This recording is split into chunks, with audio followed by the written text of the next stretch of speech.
Hello, everybody, and welcome to this new episode of the MACE Podcast. I'm your host, Marco Macente, and I'm so excited to be here with all of you. Our stop today is Turkey with the special guest, Menekse Ahbab. I was able to record this episode with Menekse after a private trip that I made in Istanbul, in Turkey, during the Christmas break. Of course, I knew that Menekse was living there and we needed to get together. We spent a beautiful day in Istanbul sharing insights, thoughts, and experiences. And I decided to invite Menechke in the MACE podcast because this is the second episode focused on communication, a topic which I'm passionate about. She's graduated from Instanbul University in Classis Philology and Literature, and she's a trainer, a coach, due to her extensive experience in the admin profession. Sharing knowledge and expertise is in her DNA. Therefore, she's an active networker. Before going on with the episode, I wanted to spend a couple of words for Turkey. We all know the terrible earthquake that hit the south region of Turkey, with thousands of people that lost their lives, and still we don't know how many need to be saved. My heart is with those people, and of course, I really hope that association and organization can keep up with doing everything that is needed in order to save those lives. Thanks a lot and enjoy our conversation. Hello, Menachke. Hi, and welcome back to the MACE podcast. I'm so excited to have you here. How are you? Hello, Marco. I'm fine. I'm thrilled to be with you here today, and it's nice to see you. Nice to be in May's podcast. I'm happy to have you back here because we met actually 1 month ago in Istanbul. I was there for a private trip and we needed it to get together. We spent an amazing day together in Istanbul. I visited the city and I loved it. And of course, thanks to that meeting, we are now speaking about one of the most critical and at the same time challenging topic of the workplace communication. So, you are a trainer and a coach, and you are passionate about communication, as I am. And I would like to ask you my first question. One of the most important problems in the workplace is the lack of communication. How can we improve our communication between colleagues and leaders in our workplace? What matters and what are the main things that, in your opinion, play an important role? Wow, it's a big question, Marco. And like I said before, thank you for having me at the Mace Podcast. All those podcast series are a valuable library for our profession, and thank you for doing it for on behalf of our profession. And it was great to see you last month in Istanbul too. And it was a great chance to meet with you in person. When it comes to the communication, yes, it's my passion, and it's also my passion to study in doctorate about communication science. Uh, about the workplaces, Marco, generally lack of communication at workplace have two sources, if you ask me. One is when the message is not clear and understandable. It's about the message. And Marco, there are many training programs for effective communication, which eliminates the unclear messages. We can go to a, a classroom and study on effective communication. But however, I believe the most important part of the communication is actively listening, where it's hard to learn. You need to constantly work on it as a human being. It is as important as message itself. Active listening involves paying attention to the speaker, and sometimes we skip listening. While people are talking to us, we assume that we know what they are talking about, so we are not deep dive on what they are telling to us. So I think if we really improve our listening skills, and clear message is important. On the other hand, we can overcome the lack of communication at workplace. Yes, thanks a lot for sharing those kind of insights. And I strongly agree with you when it comes to lack of communication. That it is a result of an unclear message, but of course of lacking of active listening, because we take for granted that we know everything already, and we are focused on what we want to say without focusing on what the other person wants to say. And this, of course, has as a result, there is a misalignment between what we are hearing and what we want to say with what the other person wants to say and wants to hear. So definitely this is a really important topic, and I really agree with you. Just a little note here, because I would like also to have your insight on the virtual tools, on the digital tools that we are using right now. We are working remotely. We are working in a hybrid environment.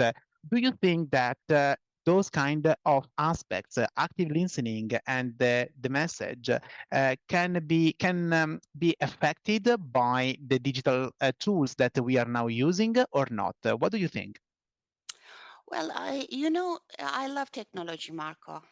This is no brainer. I'm a technology oriented person, but not, I think it's not enough. It doesn't somehow bridges the emotions. Somehow it has a missing piece in virtual world. It is the human touch, Human to human interaction eliminates the uh, artificial knowledge in communication. It's so real, so um, there. So I believe we still live in a human world. Uh, but we still need technology in our world. I don't know if you understand what I mean. We need to balance those two.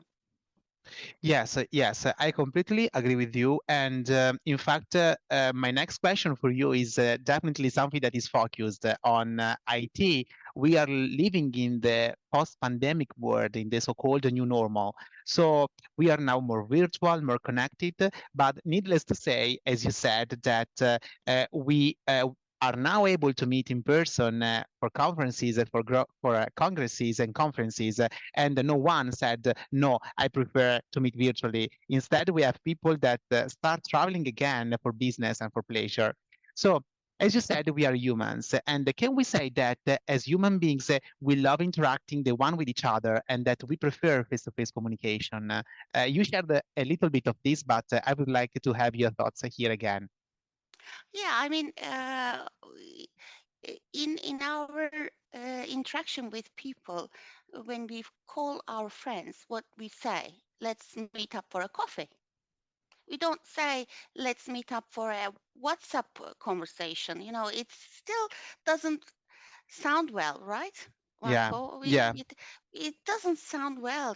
We still say, let's have an e-coffee. E-coffee is still that with our wordings there is still human touch. We want to have human interaction with people. yeah, So I think whatever technology does in our world, we are still human beings and we still want to see each other face to face and tell our problems face to face. It is yes, still odd to speak to somebody, to our friends, to our family, to our business partners virtually. And it somehow puts a distance in between people. I don't mean technology is bad. Technology is very good. It really yeah, bridges the distance. Can you imagine you are now sitting in Italy, I'm sitting in Istanbul, and yeah, we are having this interview. And yes, we love doing this because yeah, it really bridges it really good to share our knowledge. But imagine, I can still have in my memory the taxi memory with you, having a this beautiful day with you, Yes, and we talked to each other. We shared our knowledge, and yes. we it was different, you see. So, if I ask you which one do you prefer, Marco, which one do you prefer? It's a question to you. Yes, no, definitely. I mean, we are here thanks to the meeting that we had in person because when we met in person, we thought to make this episode again, and the interaction that we had face to face was able to bring an added value to us, and then to meet again in order to make this podcast happen and this episode happen. So definitely, I think that as you said, there is the need to find a balance between the two of ones. So when we are meeting virtually, when we are meeting in person, there are some circumstances in which we can meet in person. There are some situations in which we are not able to. But of course, having a balance between these kind of two choices will bring an added value to the people and will bring an added value to the meeting itself. Let's go back to communication because I would like to ask you another question. In these last years, we speak about communication styles and communication trends. And nowadays, we saw some barriers that have been broken. And for many people, we are not more able to refer to gender communication, but to see ourselves as agents, as people who drive messages and receive messages in a complex and hybrid context. What do you think about that? What do you think about these context that we have right now? You are studying communication, so I would like to have your opinion on this matter. Yeah, I mean, when we talk about gender communication, it is really essential at workplaces, Marco. And you are right. Nowadays, communication style is getting more and more important, especially in workplace.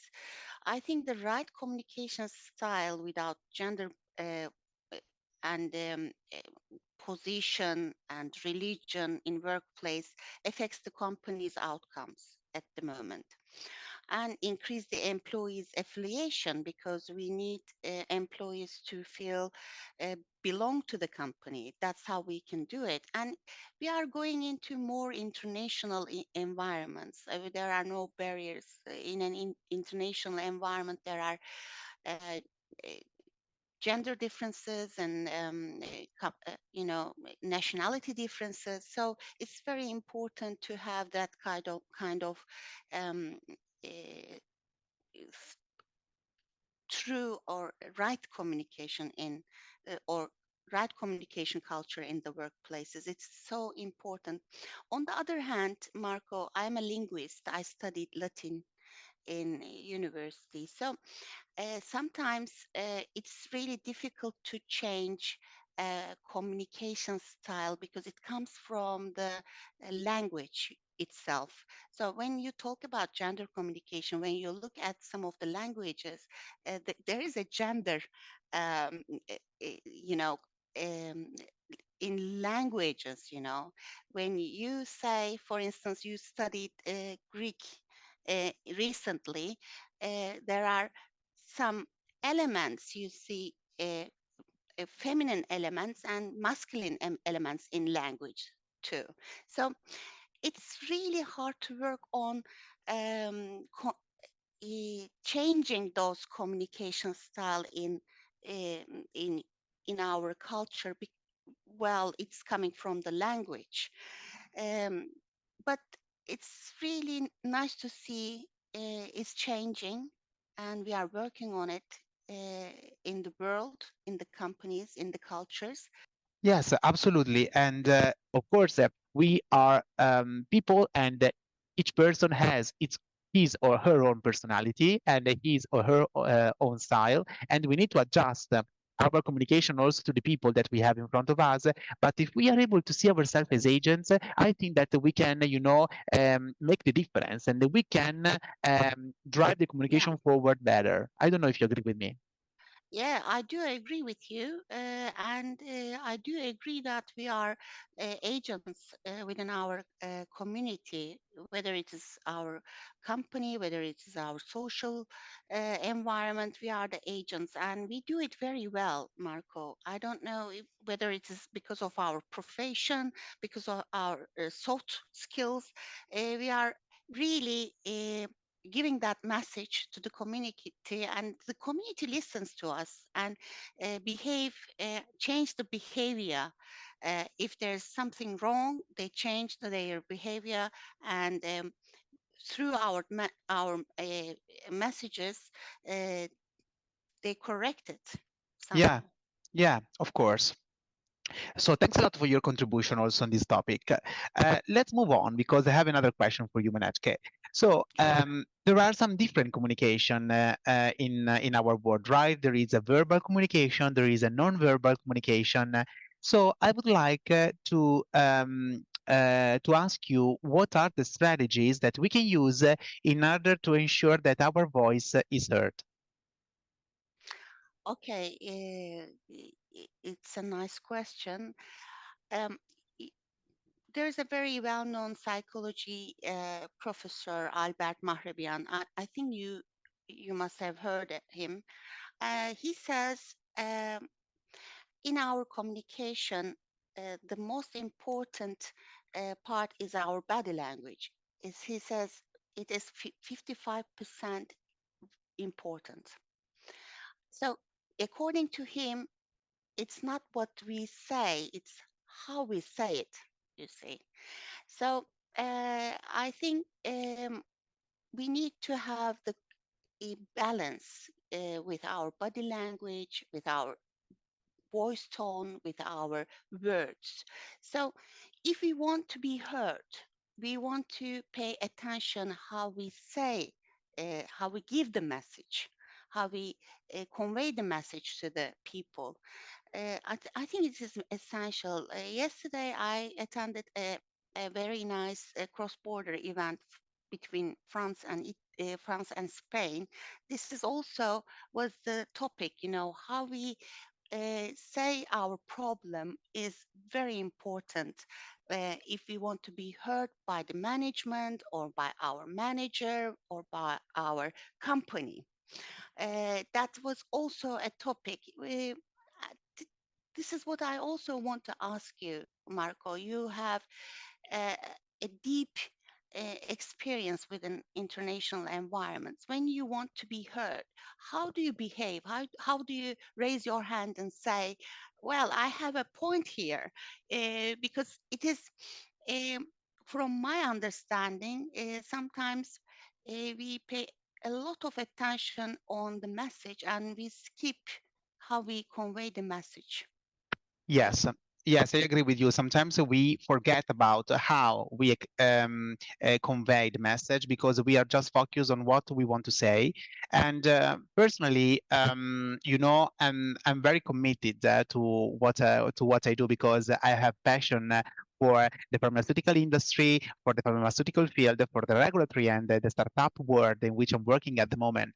And I'm passionate about Greek, so I have a lot of passions. And if there is something that I recognize and I need to speak up, first of all, I raise the hand, but I need to understand who is the right stakeholder because sometimes um, the if we are able to speak up, we need to understand how to engage our stakeholder in order to make sure that our message is recognized and is valued as it is. So recognizing the right tool that we need to use in order to speak up for me are the basic premises in order to be successful in what I say. And of course, the frame is very important because if we are able to cultivate the self-confidence and the self-awareness and we see ourselves as expert, we will be able to speak up in a more effective way. And when I speak up, I know that what I'm thinking is something that has a reason, has a why of existing, let's say. And I'm speaking up in order to share my knowledge because I want to bring an added value to what I'm doing. And when I wanted that my voice is heard, is not because I think that the other voices are less important, but it is because I'm an individual contributor and I want to bring an added value in what I do. So this is pretty much my point of view. Yes. And Marco, I want to add something here. As you Yeah, know, always give a recommendation, a book recommendation. yeah, And that everybody has a book that has changed their life. but I think one of them it really it changed my life. I read like 3 4 years ago. I read the four agreements from Don Miguel Ruiz, and I always apply when I give a communication lesson to my students at the university. I always apply to his book because he says there are four um, step of right communication. He says be impeccable with your words, uh, and the second point, don't take anything personal. The third agreement is don't make assumptions rather than ask. And the four is always do your best. If there's anything you can do your best. So, especially be impeccable with your words. He says words are, uh, magical. So, if you put everything in a positive way, it's going to give a positive feedback. And don't take anything personal. Uh, it is very essential in workplace. You know, Yeah, if there's anything has been said, don't take it personal. Take it as a business, and do yeah, it. Don't make any assumptions. We do it, in workplace a lot of times. Something we hear something and we assume as it is from my understanding like that, and we don't ask, do you mean this? And we always it's a cycle that is always continues, assumption cycles, and do your best is my philosophy too. If there's anything that I can do, I do my best to accomplish things, you see. So I uh, really recommend this book to be read about communication, and this is what I wanted to add, you see. yes, of course. Thanks a lot for this contribution. And of course, we will be mentioning the book also in the note of the episode in order to let the audience also see it and read it if someone wants to. So thanks a lot, Menechka. It has been a pleasure to meet you again virtually, but we met, and it has been a pleasure to make this episode with you, focused on communication. And I'm sure that in the audience there will be people that will treasure the episode as I will, because of course we are always learning when we need to communicate something, because communication is a very broad topic. So thanks a lot for being with me. I wish you all the best, and of course, I cannot wait to see you again. Who knows, in Italy or in Istanbul. Thank you very much, Marco. And I'm looking forward to seeing you in wherever in the world. Thank you very much. Thank you, and speak soon. Bye bye. Bye bye.